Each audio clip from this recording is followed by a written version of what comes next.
while we wait for a couple more people to come in, I'll just introduce myself, and then I'll give a very brief introduction of our presenters today because we've just got an hour. So just to allow them enough time to just jump into the subject matter immediately. So my name is Johanna Hilla. I'm the co-founder of education and training at Vital. Psychedelics Today. Vital is our 12-month training program that starts for the fourth time, our fourth cohort starting mid-September. So the applications are still open until the 23rd of August.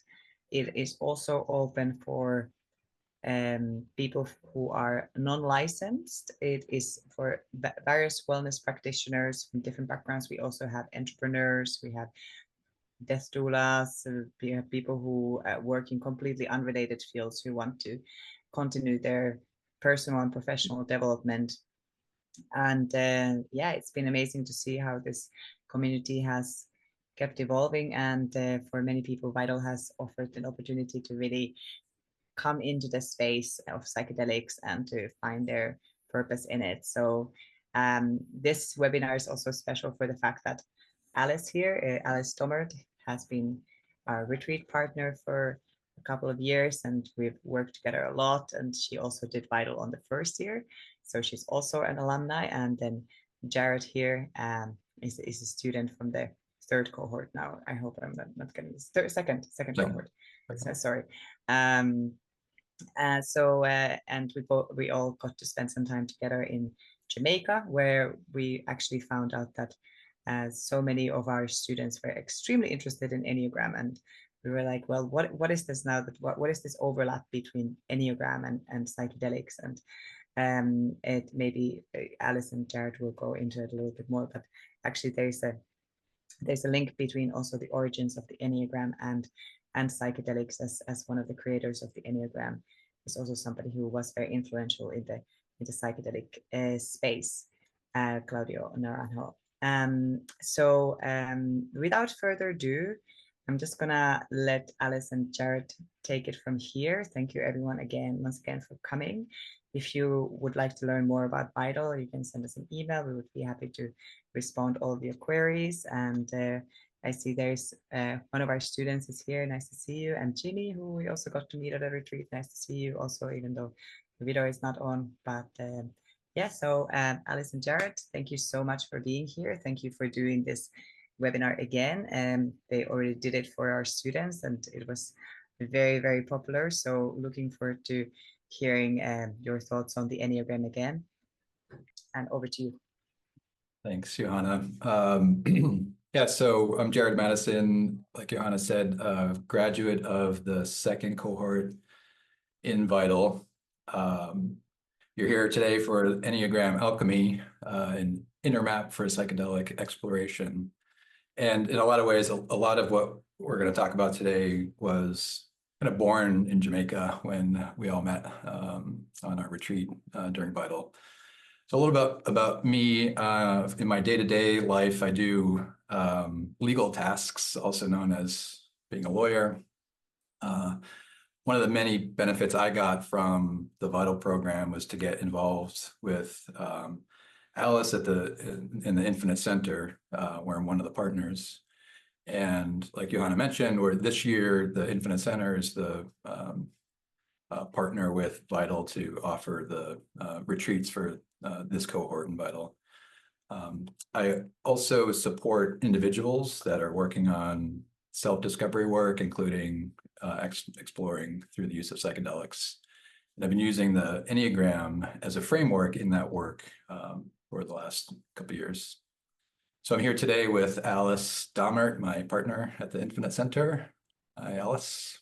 Hi, Jarrod. Johanna, thank you so much. We're so excited to be here. Yeah, I'm Alice Dommert. I was in Vital Cohort 1. I trained in transpersonal breathwork with Joe and Kyle up in Vermont, and I have owned a corporate wellness company since 2009 called Prasada. And as I started collaborating with Vital, I really just love bringing people together, getting them out of their environments, going into that retreat environment, and really exploring the group process. So I am still very much a student of the Enneagram. I've learned a lot from Jarrod. I'm really here to support him today and to really help you guys sort of understand and enjoy the magic kind of the magic of the Enneagram.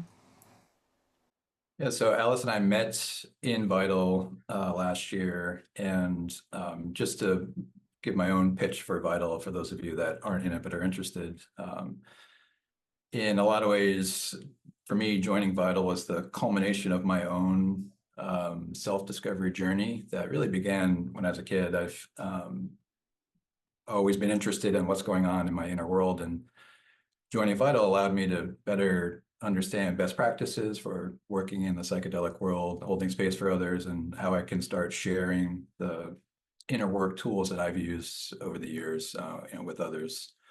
So I did a lot of that work before Vital, but since getting involved, I've been able to expand that work into the retreat setting and offer it through the Infinite Center. So honored to be here today with the Psychedelic Today community and sharing with you the Enneagram, which is one of the many tools that I've used, and it's been a big part of my own journey over the years. And it's provided this framework to help me understand about myself, and I just love sharing it with others. And it really can be a really good map for doing any sort of inner work, whether it's psychedelic work, breath work, or any sort of exceptional experience. So we're hoping today will be a little bit interactive, so you can start to experience the Enneagram rather than just collect some facts about it. One of my Enneagram teachers is a Buddhist teacher named Susan Piver, and I learned many things from her, but one of the things was the importance of experiencing the Enneagram. It's a very, very personal endeavor, as she called it. So thanks, Johanna and the Psychedelics Today team for giving us this opportunity. So, Alice? All right, awesome. So before we get started thinking about your number, because that's always what people jump to, we're just going to take 3 breaths. So just noticing where you are in the space, just noticing that you're on the brink of kind of maybe a new topic from what you've been thinking about today. Maybe closing your eyes, just noticing the breath. Long deep inhale in through the nose. Open the mouth and exhale. 2 more like that. Inhale. Open the mouth and exhale. 1 more breath in. And open the mouth and exhale.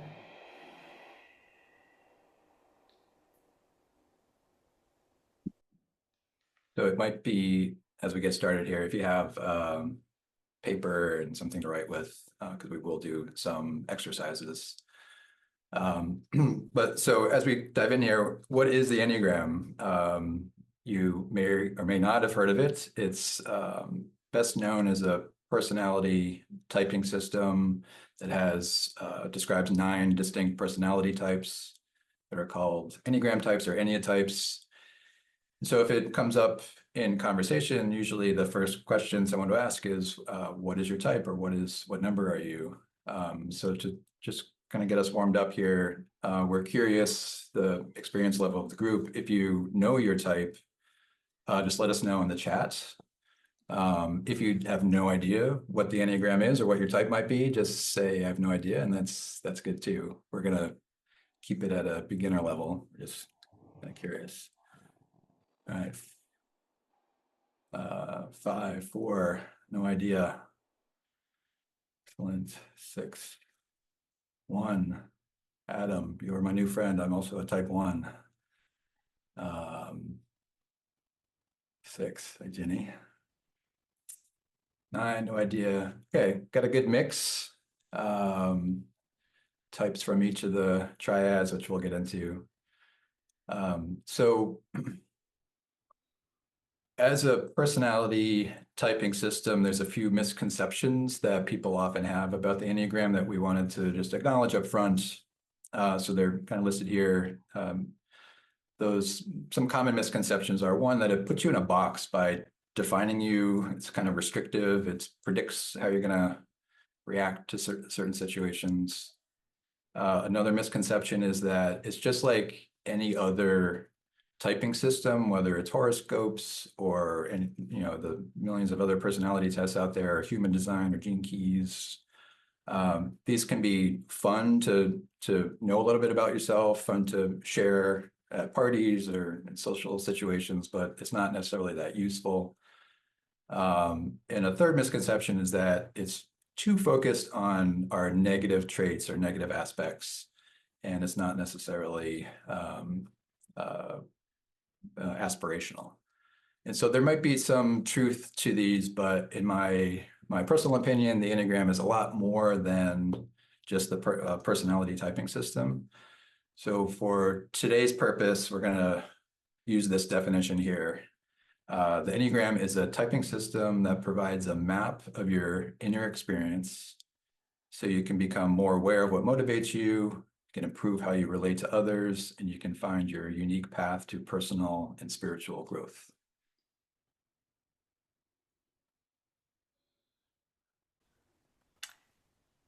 So today, we're going to look at how the Enneagram holds this, what we call deep wisdom and potential, as a dynamic framework for self-awareness to really rediscover what's called the core human essence. We're going to look at how to explore the interplay of the Enneagram Triads for a deeper dive into helping figure out what your type is. And we're going to do this as a way to, instead of just taking a test, this is another method for people to figure out and discern what their type is. And then we're going to really look at using the Enneagram in inner work for preparation and integration on this sort of path of personal and spiritual growth. So as we dive in here, I just want to pause for a moment and emphasize that using the Enneagram in this way is intentionally for self-discovery work is a process. And so it's important to keep a few things in mind. One is to take your time with it and just sit with the information for a while and try to not draw quick conclusions. There's going to be a lot that we're going to talk about today, and there's a lot of things that we won't talk about today. So just let it sink in over time. Also, keep an open mind. There's so many nuances to the system. And like I said, things that we're not even going to talk about today. So just keep an open mind, stay curious about it. And really to do this work requires honest self-reflection. There's a lot of times when if you hear descriptions about the different types, there might be a type that sounds good and you might want to be that way. But if you're honest in your self-reflection and honest about what's really motivating you, there's another type that's more likely to be the case. This happened to me personally. When I first started learning about the types, I thought I was a type 5, but when I got honest with myself, I realized I'm a type 1. And just in general, self-discovery is a journey. So in this context in particular, the process isn't going to end when you discover what your type is or just by knowing your type, but that's really where it begins. That's going to give you the framework to then move forward with inner work. So there's all kinds of tests you can take, and we'll do some exercises today to help you start discerning the different nuances among the types and which one you might be. But as you explore today and beyond, if you want to continue, when you land on your type, you'll feel it. It's not just an intellectual exercise. And so there's no test or report that you could get can override that visceral reaction that you'll feel when you really know that you've figured it out. So before we fall into the trap of getting put in that box and getting defined by your type, we'll do a little exercise. So now would be a good time to have a pen and paper or pencil. If you do know your type, for those of you that know, just put that aside for a few moments and try to keep that open beginner's mind. And if you don't know your type, then this is perfect. So we're going to read a series of statements that all start with this prompt. When I'm at my best, I do the following. And so as we read them, each one will be have a letter associated with this. So just make note of the letter of the statement that resonates the most with you. So feel free to close your eyes, we'll read through them, and then we'll show them all on the screen at the end. You may agree with many of them, but one of them is likely to stand out as triggering some memory or some emotion or some physical sensation. And so whichever one that is, just make note of that letter. So I'll start. So when I'm at my best, I, A, feel fulfilled by the boundless joy of life, and I'm grateful for the here and now. When I'm at my best, B, I become the hero of my story by dropping my defenses and giving up control. Or C, when I'm at my best, I realize that when I remember my own needs, I find the impact of my presence. D, when I'm at my best, I resist the need to force change, and I find the patience to accept things as they are. E, when I'm at my best, I let go of seeking love through my actions, and I give myself permission to self-nurture. F, when I'm at my best, I let myself just be who I am, and that's enough. G, when I'm at my best, I let go of the belief that I'm uniquely flawed, and I open up to embrace life and seek to enhance it. H, when I'm at my best, or with compassion, I become more engaging and share my deep clarity of mind with others. And finally, I, when I'm at my best, I have faith in my inner authority and I let my courage lead the way through uncertainty.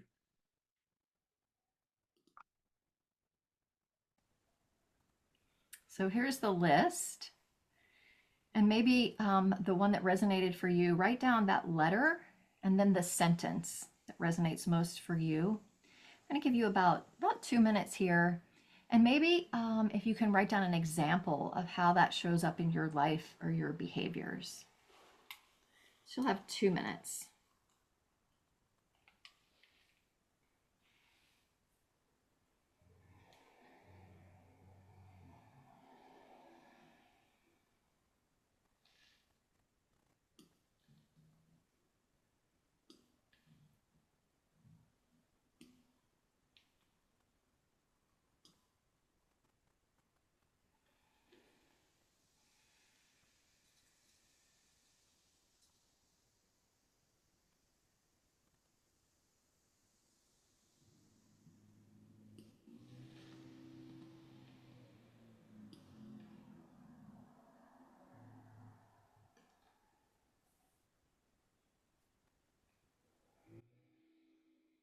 As you settle on which statement, feel free to drop in the chat which letter. Just curious.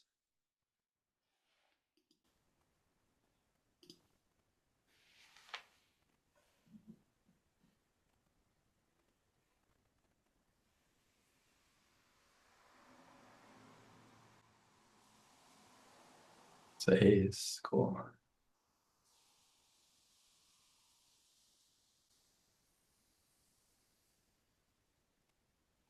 You might also notice whenever you think about that example, like how does that make you feel? Where do you feel that in your body?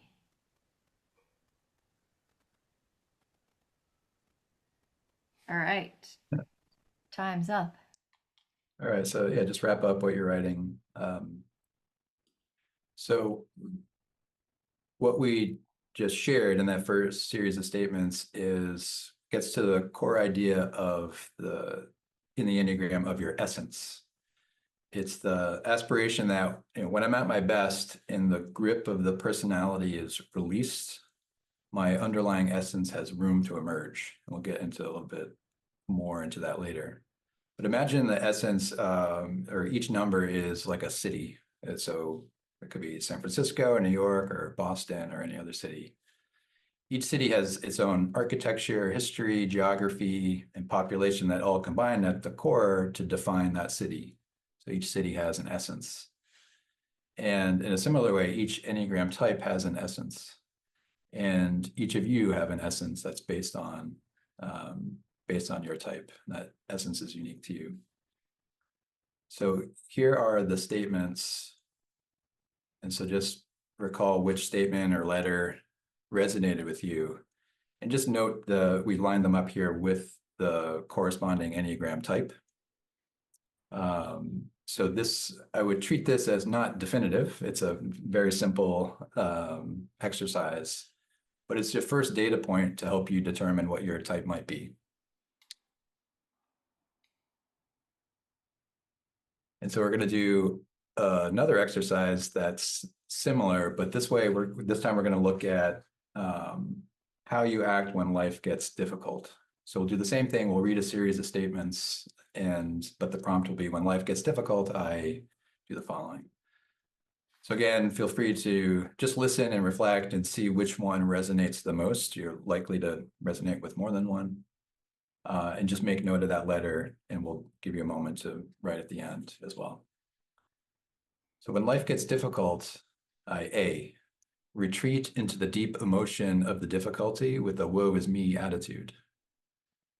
Or B, when life gets difficult, I retreat into my analytical mind to figure things out so I feel safe. Or C, when life gets difficult, I become overwhelmed by doubt, confusion, and uncertainty. D, when life gets difficult, I escape from the difficulty by losing myself in the pleasures of life. E, when life gets difficult, I aggressively resist the difficulty to control it, my way or the highway. F, when life gets difficult, I go numb and give in to the difficulty. G, when life gets difficult, I resist the difficulty and use effort to change it. Or H, when life gets difficult, I overextend my care for others, secretly hoping that they'll care more for me. And I, when life gets difficult, I act, do, and achieve to be recognized.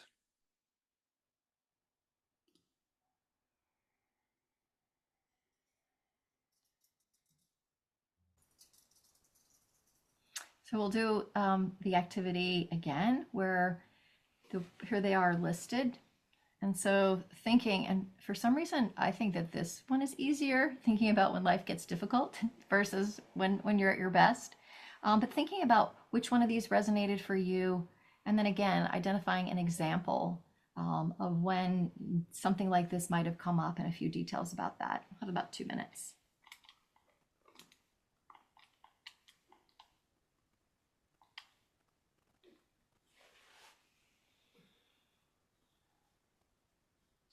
And like before, if one of these resonates for you, you can put that number in the chat.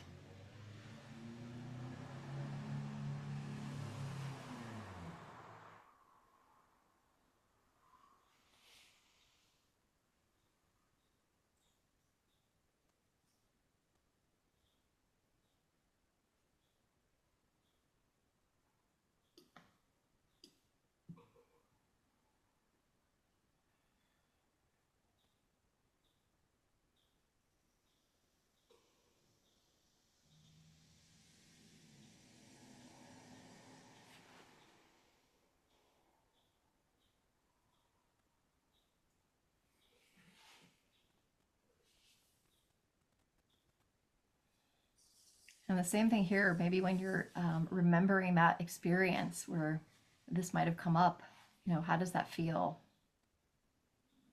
Just noticing that memory and how it might shift something.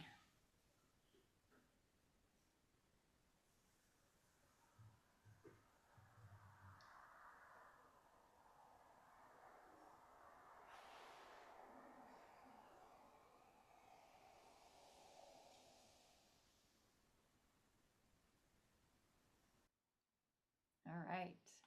Excellent. Nice smattering of letters there. Thanks, everyone.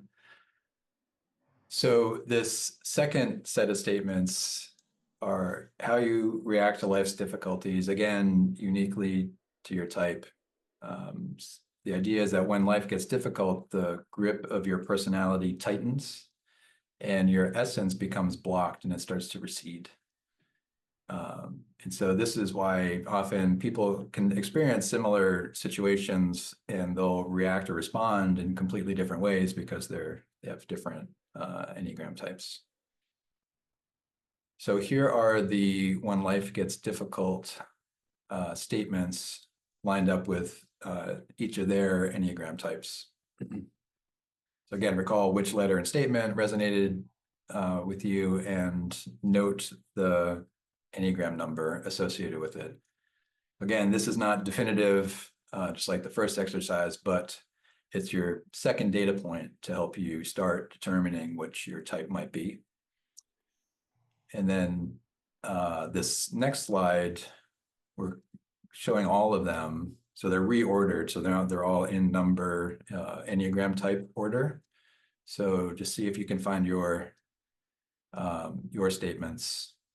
So the first one, when I'm at my best, is on the left. When life gets difficult is on the right. And just make note if you got the same number or not in each of those two exercises.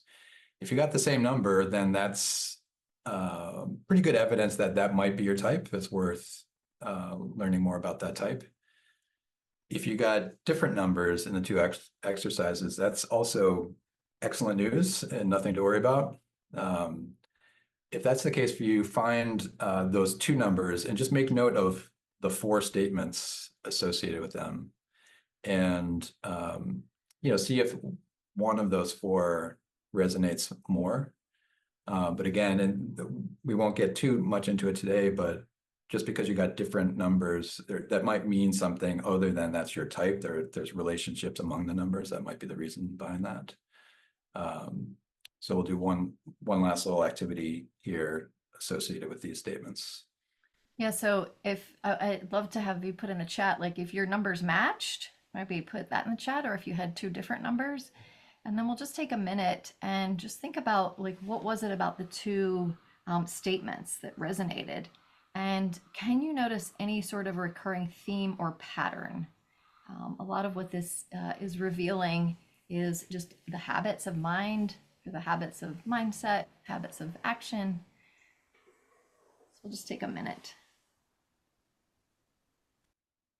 Looks like some people's matched. Yeah, we got a match. That's excellent. Yeah, at the beginning, it really can take a year or more as you start to do this work to really discern. When I first took the test, I was tied for 4 of them, so it took me a bit of time. And I will also say I ended up being an 8, which is the challenger, and I really did not want to just be one number, but Jarrod has convinced me that you really are one essence. So I fought that one and I lost. Yeah. You fought it in classic 8 style. Awesome. I see some that matched. Thanks, Lewis. Yeah, that's excellent. Yeah, a lot that don't. So, and again, there could be reasons why the 2 numbers that showed up for you showed up. So not to worry, but now you have more to explore. So let's take a step back and actually look at the Enneagram symbol itself. So there are 9 types. I mentioned the general symbol is the circle along the perimeter or where the 9 types are located. They each have a name associated with them. Those names change depending on the source you're looking at, and the names have become nicer over the years. There's some that are point out the negatives that were used in prior decades. And so there's a bunch of lines in the middle. So just note there's a triangle that connects the 6, 9, and 3, and then there's a bunch of lines that connect the other types. There's meaning behind each of these lines that we won't get too much into detail on. But just note that each type is connected to 2 other types, which might be part of the reason why more than one number is coming up in the prior exercises. So for now, I guess one other thing I'll point out is that each type has certain basic features to it. There's a lot of structure to the whole system. We talked about the essence already. Each type has a particular unique essence. each type also has what's called the basic fear and the basic desire of that type. And that basic fear and the basic desire is really the engine that's driving the personality. And so it's unique to each of those types. And so that's going to result in different behaviors for each of the types. It's really, as you do inner work and start looking for the patterns that are revealed by that internal personality engine, the idea is you can start to train yourself to be more comfortable just being with the basic fear of your type and not reacting to it. There's a ton of other aspects associated with each type. There's talking styles for each type. There's what are called the passions and the virtues for each type. Within each type, there's what are called levels of health. So there's negative aspects of that type and the aspirational aspects of that type. So I'll just mention those to just point out that there's a lot going on behind the symbol, and we won't get into too much of that today, but there's a lot more we could talk about outside the lecture. All right, we're going to do a little fun thing here. So there's a little annotate feature on your Zoom. It's usually over on the left, maybe a little green circle, and it has a stamp. There are arrows and hearts and stars. So we're going to see if you guys could put a little stamp on the one that you think you are most likely is your Ennea type. There we go. But yeah, the stamp is the little check mark on the side menu. Or it's a heart, or it's a little star, or yep, the checks show up really good and the hearts show up really good. I will also say that sometimes with the Enneagram, they'll give a list of people, like famous people who are a certain number. And for me, that was not a great thing. And you might have a famous person that you really don't want to be like, so you resist that number. Or you have somebody that you really want to be like, so you're like, oh, I'm definitely that number. And so, as Jarrod said earlier, there are levels of health within each of these. And so, you can be a really low functioning 8 and not be a nice person to be around. And you can be a higher health level of a number and be a very, very different personality. So it doesn't necessarily match that every type is the same exact type of person and habits.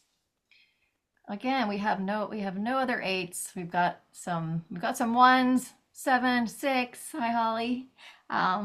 Looks like Lewis was the 5. Got an individualist. So I was asking Jarrod if there's some sort of breakdown of the population of like if a certain number of people a certain number, and we haven't quite found that, but I'm gonna dig a little further, ask ChatGPT that question.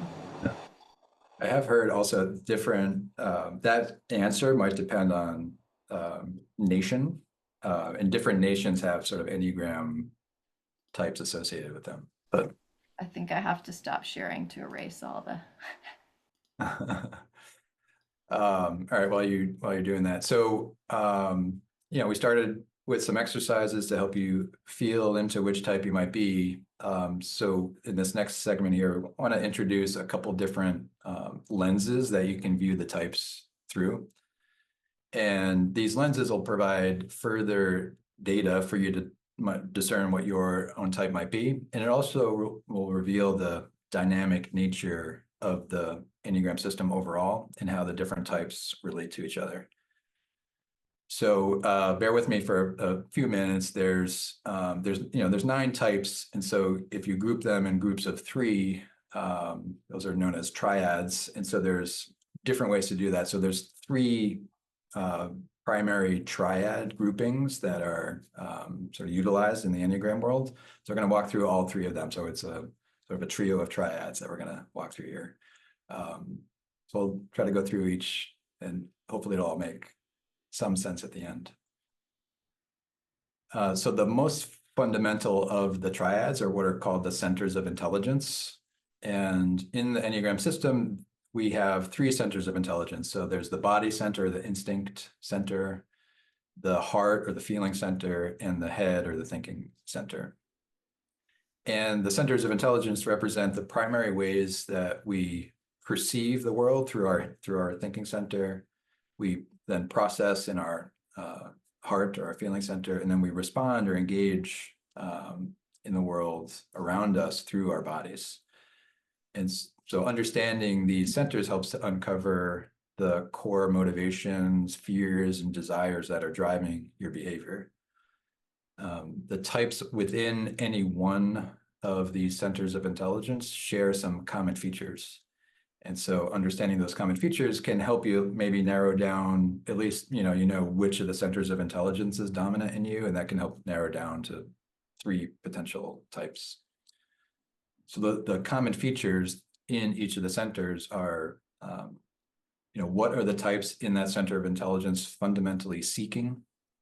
And what is the core emotion underlying the outward behavior of those types?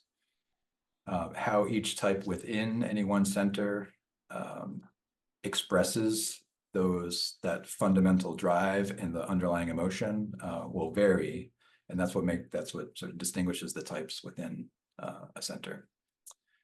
So I'll just walk through them. The first is the instinctive center or the body center. So the body types, as they're called, are 8, 9, and 1. And fundamentally, they're seeking autonomy or a felt sense of self that's distinct from the rest of the world. So these types tend to create false boundaries, and typically it's through resisting reality at a physical level in some way. And depending on which of the 3, 8, 9, or 1, that might be a directed outward, directed inward, or both. The core emotion of the body types is anger or rage. And that anger can either be acted on, as we see in type 8s. It can be repressed, as we see in type 1s, or it can be denied altogether, as we see in type 9s. The next triad is the feeling center. So this is types 2, 3, and 4. Fundamentally, they are seeking to be seen. And so the heart is really the source of our identity in a lot of ways. So these heart-centric types are focused on self-image and identity. And so in the same way that the body types or the instinctive types tend to create false boundaries, the feeling types tend to create false self-images. That's usually in an effort to attract attention or approval or to be seen in some way. The underlying emotion for these types is shame. And so this drive to create a self-image and derive self-worth or value from that self-image is really the desire to avoid feeling shame. And again, depending on the type, that display of the self-image might be directed outward, which is what 2s do. It could be directed inward, which is what 4s do. Or could it be a combination of both, which is what 3s do? And then the last center of intelligence, the thinking center, types 5, 6, and 7, these types are fundamentally seeking security. And so we saw the felt sense of self in the body types, and then the self-image in the feeling types. The thinking types are looking for a sense of inner guidance and support. And this usually shows up as a resistance to the present moment. And so thinking types tend to be future-oriented, and so there's this tendency to flee from the present into the future. And the core emotion of these 3 types is fear. And so this fleeing action is driven by fear. And again, depending on the type, that fleeing might be outward. So type 7s have a general fear of their inner world, so they run outward into the world. 5s do the opposite. They generally have fears of the external world, and so run inward. And 6s do a little bit of both. And so we have access, each of us has access to all 3 of these centers of intelligence, but it's likely that one of them is dominant in you. And really our personalities primarily will form around one of those centers of intelligence, which causes us to be out of balance. And so through inner work, you can try to bring these centers of intelligence back into balance so that they start communicating with each other and working harmoniously with each other. And so understanding this, like these drives and fears that are underlying each of those centers of intelligence, can obviously just help you understand yourself, but it can also help you understand when you're interacting with someone else that they might be operating from a different center of intelligence, since their motivations might be different, because that they're a different center of intelligence is dominant in them. So the second triad is what are called the Hornevian groups. And this grouping shows the primary social styles or strategies of how you get your needs met, particularly in difficult situations. So it answers the question, what do you do to get what you want? And so like the centers of intelligence, we likely all use all of these things, but one is going to be our go-to strategy. And because the centers of intelligence that we talked about a second ago talk about different drives, so whether it's autonomy, to be seen, or to feel secure, each type uses the social style strategy to achieve a different end. And so those three strategies are here. So one is to be assertive or to move against other people. The second is to be compliant or dutiful. It's also not seen as moving towards other people. And then the third is to withdraw, or being withdrawn or moving away from other people. So we're going to do another little exercise. And so we'll read a series of statements associated with each of the three social styles. And these are going to be typical things that someone in each of these groupings might say when they're trying to get what they want. And so again, just sort of listen and see if any of the statements resonate more than the others. And so for this exercise, just write down which group of statements resonates more compared to the other groups of statements. So this is the assertives. And so you might hear someone in this group say, I'm fairly independent and assertive. Life works best when I meet it head on. I set my own goals, get involved, and want to make things happen. Most of the time I know what I want and I go for it. And I tend to work hard and play hard. And there's the compliance. These are the types that move towards. So they'll say things like, I'm extremely responsible and dedicated. I keep my commitments and do what's expected of me. I'm there for people and do what I believe is best for them. I sacrifice my needs for the sake of others, whether they know it or not. And I do the work that needs to be done and relax and do what I really want if there's time left. And the third group is the withdrawns. I'm quiet and I'm used to being on my own. I don't draw attention to myself socially, and it's generally unusual for me to assert myself. I'm not comfortable taking the lead or being competitive. I can be a dreamer. A lot of my excitement goes on in my imagination. I can be content without feeling that I have to be active all the time. So you'll see each one of these, all the statements together. And again, you're just going to pick which group of statements. And maybe think about an example of how this might have shown up in your life, and maybe what kind of behaviors come about with this kind of style.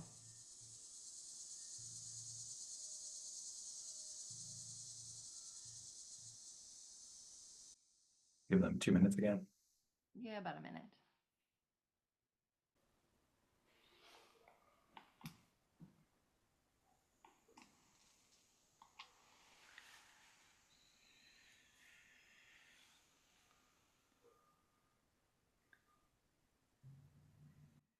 And feel free to share in the chat if which one you think you might be.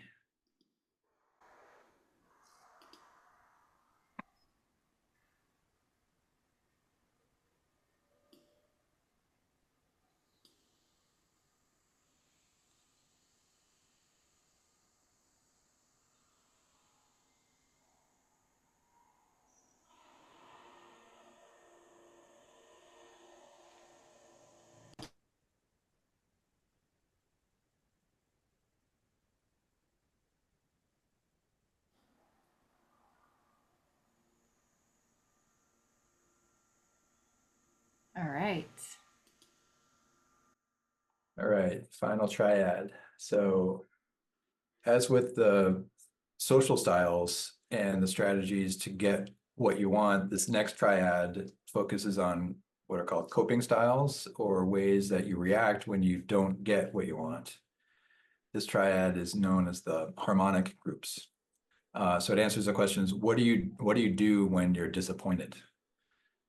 So again, like the centers of intelligence and the social groups, you probably use all three of these, but one is going to be probably more resonant or your go-to strategy. So the three groupings are the positive outlook group, the competency group, and the reactive group. So again, we'll do a similar exercise where we'll read statements from each of the groups. And again, pick the group of statements that seems to resonate the most for you. All right. The irony is not lost on me that I got the positive outlook group to read. I stay positive and feel that things will work out for the best. I'm enthusiastic and can find different ways to occupy myself. I like being around people and helping them to be happy.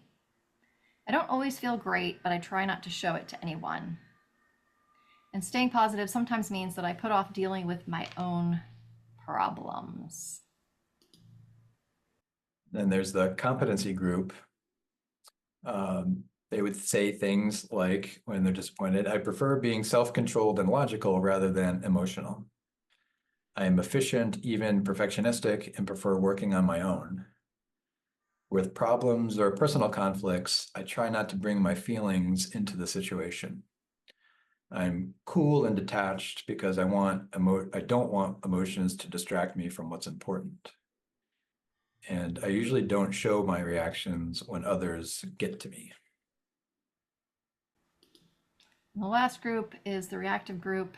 They might say these things when they're disappointed. I have strong feelings about things, and people can tell when I'm unhappy.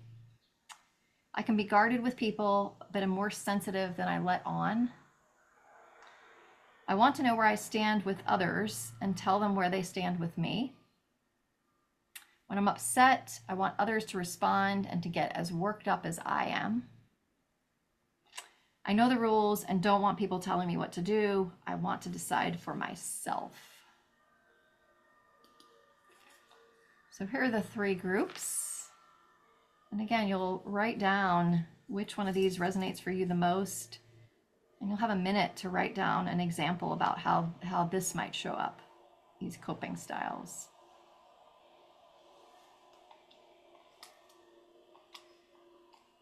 Yeah, feel free to share the chat.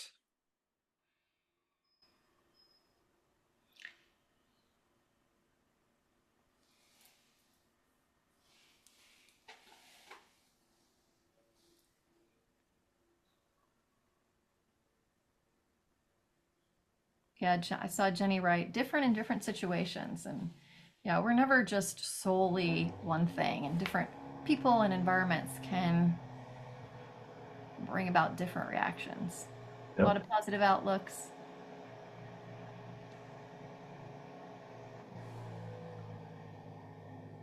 Excellent. All right. So just to pull it all together a little bit. So each of these triads that we just went through help you understand how you show up in the world, right? By showing you, what it is you're ultimately seeking. That was the centers of intelligence. How you go about getting that thing with the social styles, and how you cope when you don't get those things with the coping styles. They can also be used as another data point on your quest to find what your type might be. So one thing you can do is, if you find the social style that resonated most for you and you overlay that, we'll show you some diagrams, with the coping style that resonated most for you, the result will, they'll overlap on one unique type. So you can take the two styles that resonated and get another data point on what your type might be. So for example, here's the body types and the social styles associated with each of them. And then on the next slide, there's the coping style associated with each body type. And so if we overlay them, you can see, just as an example, if you look at type 8, right? 8s are body types, so they're seeking autonomy. They're assertive, so they'll assert themselves to define that autonomy. And if they don't get it and they're disappointed, they're reactive. And so based on the exercises we did, if your social style and coping style are lining up on either of these three, then this is another data point that you might be an 8, 9, or 1 if they're lining up. If they don't, then they're going to line up on some of the next slides. So the next is the feeling type. So again, here's the feeling types with the social styles of each. And then the next slide is the coping style of each of the feeling types. And again, if we overlay them, they line up on one unique type. So as another example, you look at type 2 on the right. All of the feeling types are seeking to be seen. Type 2s are compliant, so they become compliant in order to be seen. And if they aren't seen and they're disappointed, they use a positive outlook to avoid that disappointment if they don't get that thing. So again, does the social style and the coping style that you resonated with, are they lining up on either of these three types? If so, that's another data point that one of these three might be your Enneagram type. And then the last center of intelligence, the thinking type. So here's the thinking types with the social style overlaid. And here's the coping styles with the thinking types. And again, if we combine, they line up to a unique one. And just here, if you look at type 5, all of the thinking types are seeking security of some kind. Type 5s become withdrawn in order to get that security. And they demonstrate competence to manage their disappointment if they don't feel safe or secure. So again, does your social style and coping style overlap with any of these types? If so, hopefully it's with a certainty that one of the three slides will have combined to your types. So again, this is just another data point and worthy of exploring whether the types that were revealed by this overlay lined up with the types that you picked earlier. So what does all of this mean in terms of psychedelics and beyond just knowing your personality? So as I said at the beginning, the Enneagram framework can really help with your, give a framework for personal and spiritual growth. And so to kind of understand that aspect, or go back to the essence. And so according to the Enneagram system, that unique essence that you're born with based on your Enneagram type really is a particular flavor of the divine that's in each of you. So when you're very young, you are born with that essence, and you really are that essence in a certain sense. But then you begin to experience the pleasures and pains of life, and you learn how to navigate through the world. And as you do this, you start feeling separated from that unique essence, that piece of the divine in you. And that loss of connection causes pain. And really the way we're made up is the personality system is like starts to emerge really in an effort to reconnect with that essence that you now feel separated from. That whole process is primarily driven by the basic fear and the basic desire associated with your type. And so the process is inherently flawed, and you're incapable of actually obtaining that connection that you're seeking, that connection to essence, through that process. In fact, the very act and effort of using your energy resources to try to reconnect in this way, although it's totally unconscious, is the very thing that's getting in the way and blocking your essence from emerging. So through inner work, we can become more aware of that process within you and the patterns that emerge as a result. And the idea is that you can start to loosen the grip of the personality and that whole energetic structure. And with greater awareness, you can loosen the grip of that personality more and more. And as the personality loosens up, you start to make room and your essence will emerge naturally. So because each Enneagram type has this unique flavor of essence in it, it also has a corresponding unique, what's called a path of transformation, or that unique way of loosening that grip. The way I always think about it is this like an antidote energy that you have to bring in order to loosen the grip of your personality. And so following this path of transformation allows you to stay with and be present with the basic fear of your type. And so one technique I've used for myself and for others is to use that unique path of transformation to come up with an intention before a breath work or psychedelic or any sort of exceptional experience, any retreat experience. So this was really my work in Vital. And then later and now with the Infinite Center, I developed this intention setting guide as a handout that we use at our retreats for breathwork retreats, before the experience. So take a look. It's a handout that we use. You'll see that for each type, we've listed the essence, and we did a reworking. There's a statement under each essence that's really a reworking of that aspirational statement at the beginning, when I'm at my best. And then with each, there's a suggested intention for each type. So I won't go through all 9, but if any of the types and any of the exercises resonated, feel free to kind of take a look. Just as one example, I'll talk about my own type because I know it the best. So I'm a type 1, it's called the reformer. And the essence of a type 1 is integrity and wisdom. It's sometimes also characterized as alignment.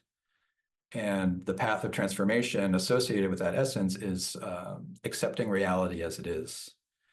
So the suggested intention for that type is, how do I accept reality as it is? I always like to frame it as a question, leaving you open to hearing an answer. So at our retreats, we've used this as a handout.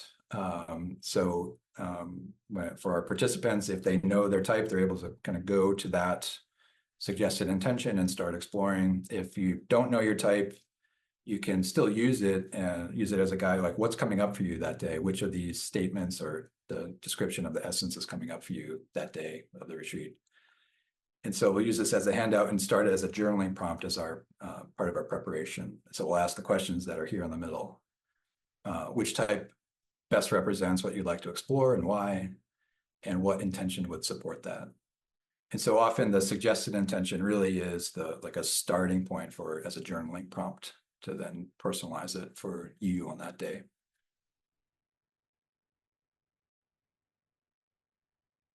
So we also use this framework on the integration phase at the end of the retreat and after the retreat experience as well. So after any sort of journey, you might start to see certain patterns or have glimpses of insight related to any of the things that we talked about today, whether it's your essence or how your type acts when life is difficult or at its best, or the social or coping styles. And so at our retreats, we've incorporated this framework into an overall preparation and integration process. So we start with the preparation and use that handout, the intention setting guide that I just mentioned. And we've also noticed that we can use this. We're talking about this in the context of maybe a psychedelic journey or a breathwork journey. But life has all kinds of exceptional experiences where we're experiencing shifts or changes. Sometimes it's something we've planned. Your kid is going off to college, or some unexpected, maybe you have a death. But we can still use this tool of the Enneagram within that context of how do we either prepare for change, and then how do we go through that very natural adaptation period of integration afterwards.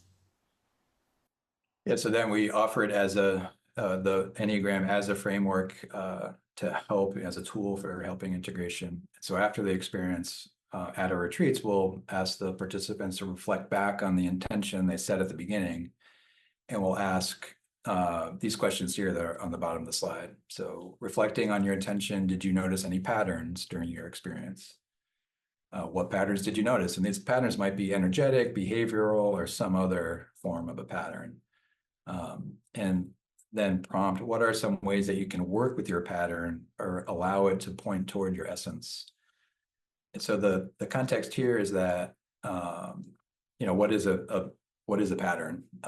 In the Enneagram world, it's really a pointer to your essence.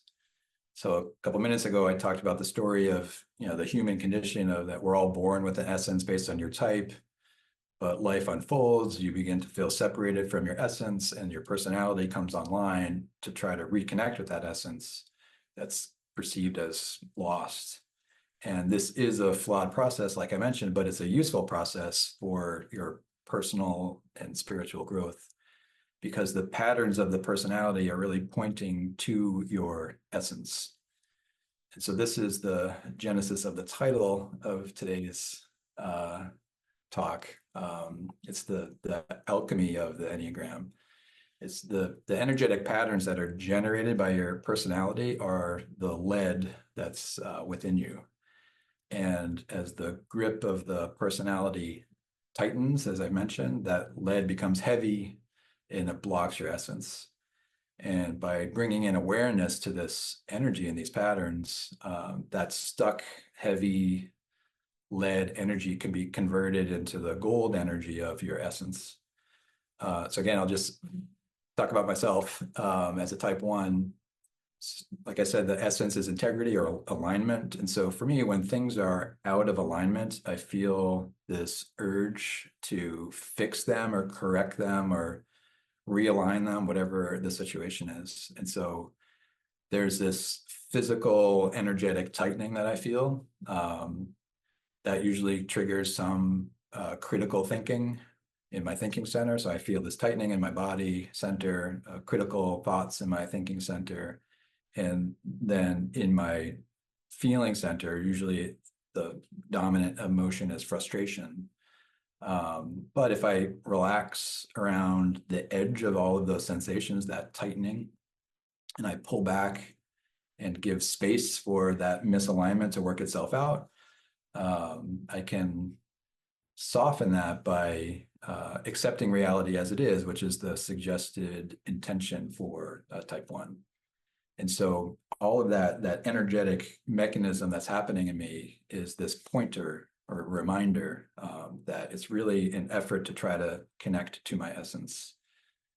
And so I've sort of cultivated this intention setting guide and that process through my own work and learning about the patterns in myself, and developed it further working one-on-one with clients over the past few years. And so we've now incorporated this into our Infinite Center retreats. So I'll leave with, using the framework as part of the preparation work has helped our retreat participants understand their type and the patterns that may be associated with it. And the key is to really dig into what it means for you personally. How do any of these patterns show up for you? And so, like I said, sometimes these are energetic tendencies. And so often the way I approach it is to explore what is that antidote energy that can help soften, and just use these things as reminders to start softening and making more room. If you're curious about this was actually the topic of my final Invital. If you don't know, we write a final paper, and I also did an Enneagram retreat experience and wrote about that, and we've posted those on our website. We can drop that in the chat in a minute. And so I'll just end with a quote. This is from my teacher, one of my Enneagram teachers, Susan Piver, that I mentioned. And this is her sharing about what she believes is the Enneagram's true magic.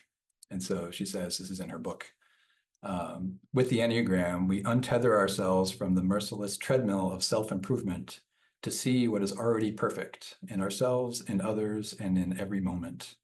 This is the warrior's journey. So thank you very much. These are maybe my 3 favorite Enneagram books. that middle one is Susan's book that that quote comes from. The Wisdom of the Enneagram is my go-to resource. And the Enneagram Guide to Waking Up is also quite good for an introduction of using it in the way I've been talking about today. Well, amazing. Thank you so much for the very, very inspiring talk. So as predicted, we are a little bit over time. So we could maybe squeeze in 2 small questions. Is that okay? Are you okay for that in regards to time? So if anybody has a burning question, we can do that. I think both Alice and Jarrod are also open to be contacted if we have some other remarks or questions. So if you have a question, please use the hand raise button. So I dropped our website in the chat, but you can also scan this QR code that will bring you to our Enneagram specific page, and you can find the papers I mentioned on that site. If there is no burning questions, I actually have one, and maybe we can conclude with that. Then, can the Enneagram change if you just as you age? Can it change as you age? Yeah. So it can. Your type cannot change. You are born with one type. The nature of that type can change. So like I mentioned at the beginning, there's levels of health within any given type. And the lines within the symbol are what are called there's one that's a path of integration and a path of disintegration. And so there's a tendency for whatever type you are, you're connected to 2 others. And so under stress, you might start taking on traits of the type that's connected to your path of disintegration. And when you're at your best, you might start taking on traits of your path of integration. And so you can move around the Enneagram in different ways. And there's also what are called wings. And so whatever types are right next to you, you can take on those traits. But the way Susan actually taught it to me is your type is your home base. It's like where you're from. And so wherever you're born is always home. And so you always can go back home. You can kind of explore other places, but you always go back home to your type. Okay. Amazing. All right. Well, thank you for answering that question. Thank you for everybody who have stayed until the end. I hope you enjoyed the webinar. Keep an eye out for more of our live webinars like this. We're trying to have free offerings every now and then. Also, Alice and Jarrod are doing more stuff around the Enneagram. I don't know if you want to mention that now, or I don't know if you have any future plans that you want to reveal before we close or anything like that before we end the session. I'll let Alice talk to that. Yeah, we're just launching a pilot program around integration, and the Enneagram is going to be part of that. And we're just going to be doing a series of programs until we see what people are interested in. We're working toward a 6-week session, and you can also get private one-on-one coaching from Jarrod related to the Enneagram. So thank you so much, Johanna. Thank you, Jarrod. Thank you, everybody. Thank you. Goodbye, everyone.